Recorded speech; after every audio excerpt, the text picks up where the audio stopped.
నేడు ఆంధ్రప్రదేశ్ రాష్ట్ర రాజకీయాల్లో ఎక్కడ చూసినా పవన్ కళ్యాణ్ గారి పేరు వినబడుతున్న విషయం మనకందరికీ తెలిసిందే.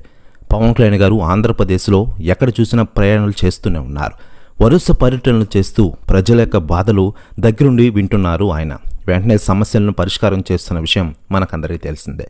ఇటీవలే కొండ ప్రాంతాల్లో కూడా ఆయన పర్యటించి ఔరా అనిపించారు. మరోవైపు పవన్ కళ్యాణ్ గారు ఒక సంచలన నిర్ణయం తీసుకోనున్నారట. దాని ప్రకారం రాయలసీమ గడ్డపై పవన్ కళ్యాణ్ గారు ఎంట్రీ ఇవ్వనున్నారట. దీంతో జగన్ గుండెల్లో గుబులని అంటున్నారు చాలామంది. ఇటీవలే రాయలసీమ గడ్డపై ఒక ఎంపీడీఓపై దాడి ఘటన గురించి ఆయన ఆరా తీనున్నారట.